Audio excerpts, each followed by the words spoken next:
How's everyone doing today? This is New York Dan here. Hope you're staying cool. It's getting up near 90 degrees in New York. It's shady now, luckily, because let me tell you, when the sun was out this afternoon, it was really, really getting hot. I'm working on this Benz here. I want to share with everyone, show you what it looks like. The W140, it's the same car that Princess Diana was in that horrific accident. But they crashed into a cement pillar. It wasn't really the car's fault. They were going close to 100 miles an hour. And believe it or not, a couple of guys, at least one, walked away from the crash or was still alive. Let me put it that way. He survived the crash. He may not have walked away. But the car hit, it was practically flying and it went into a cement barrier. It's something to be said that anyone would survive. The hood is in the service position. It's fully up right there. I'm going to show you about this car. You know the air conditioning's been a problem. Yeah, if you've been watching my channel, I had to put in a new pipe piece. I had to MacGyver this. This end here got messed up. This O-ring seals it. And what I did is I had to hacksaw off the old one. It's right here. That's where I cut it. And the end got all messed up. I tried to fix it before. It's very hard to put it together. It's like a puzzle. That let go. And it wasn't good. The refrigerant and the oil started spewing out here. I had it working for a few days. And the deal is, as the temperature goes up, the pressures go up. So I couldn't take the pressure, I guess. So now I MacGyvered this. This is a 3/8. This is for like a Chevrolet. This coupler here, this new shiny coupler, that's for a Chevrolet. I had to drill this out to adapt it to this German metric refrigerant line. I had to cut this drain thing, run the line right through there. I can always silicone this later. The air plenum goes in here. I put a brand new expansion valve in there. And this plate holds down these two pieces in there with O-rings. That's insanely impossible to do. I actually put that pipe I was showing you, you can see it there. And it's got a 10 millimeter nut in the middle there. That was very hard to put back on, let me tell you. Hopefully this whole thing holds. This coupler is designed for Chevy, and I had to MacGyver it. As you know, guys, I MacGyver stuff. All this stuff had to come out. The windshield wiper system, the air plenum, the whole bit. This line, I have a replacement line that I bought used, but you can't even get this out of the car. This wall here is metal. You'd have to take half this car apart. The line goes way down there. It turns, it goes through the wall. It makes all kinds of bends. This is it right here. Look at that bend. It goes all the way down here to the receiver dryer. Hooks up here. This stuff's like impossible. You bring this to another mechanic and you're like, I want this fixed. He's going to be like, I'll see you later. He wouldn't even do the job. This thing is brand new. It's a receiver dryer. I only paid like $20 online for it. All the parts were super cheap online. But it's getting the stuff in. I put a new sensor switch in here. I was afraid maybe there's a remote possibility. The reason why it blew out there, the other sensor maybe didn't shut the system off when it was too high of a pressure. Long story short, guys, I pressured it up and it's holding. Fingers crossed. We'll run it later and put a refrigerant charge on this and see how it works. Hopefully those things don't let go. And by the way, guys, mosquitoes are coming out here. I'm going to have to get like a citronella, get a tiki torch, do something to keep these things away. This is bad.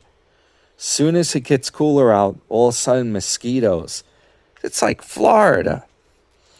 So now I have one of the glow plugs that's out. And I have to take this intake manifold out. Believe it or not, there's a crossover pipe here to the turbo. This was insane. I took it out in like 15 minutes. I unbolted all the bolts. I just got to finagle it out of here. This thing is much like the old Chrysler Slant 6 engine. It's banked over this way a little bit. But unlike the Chrysler, it has a turbocharger down here. And this is a diesel. These are massive diesel injectors. This is old school. It has a pump. Has a diesel pump there. Fuel pump. I got to replace one of those plungers is leaking the seal. I'm only going to replace just the parts that are bad. I'm not doing the glow plug. It has 6 glow plugs. I'm only going to replace 1. I'm not doing extra stuff. Only what's broken. That pump, only going to do that one thing that's leaking. This, the wiring, I had to put this on. This is from Harbor Freight Tools. The sheathing was like disintegrating. Yeah, you guys may think I'm crazy with this car, but believe it or not, I could have gotten a much newer Mercedes, like a 2008, for less money than I paid for this one. I didn't pay that much for it, though. Don't worry. The difference is the new one has all these computer controls. It's a V6 diesel. It's crammed in. It has CDI, common rail direct injection. Yes, it makes more power, but you know what? If anything goes wrong, it's like impossible to work on it. It's such a pain in the neck. That's why I'd rather have the inline 6. You can get to everything, and I can service it. I got more room. And besides that, this car actually was more expensive. It's a bigger car. They went cheap in the later years. The brand new S-Class Mercedes are junkier than the older ones. This one was bigger. Yeah, they don't make it like this anymore. This thing, it has double pane glass. They got rid of that. They went cheap. This glass is super thick. The interior is like super nice. The new ones have all this weird junk. The new ones, the headrest actually has like a little pillow on it. It's so junky looking. It looks like it's going to rip. I don't understand what they were doing, guys. If you see the new one, you'll know what I'm talking about. The interior's like not good. I like this one. Is so much better quality. So it's worth it to actually do some work. Plus, if you get a gas model Benz, they all require premium unleaded.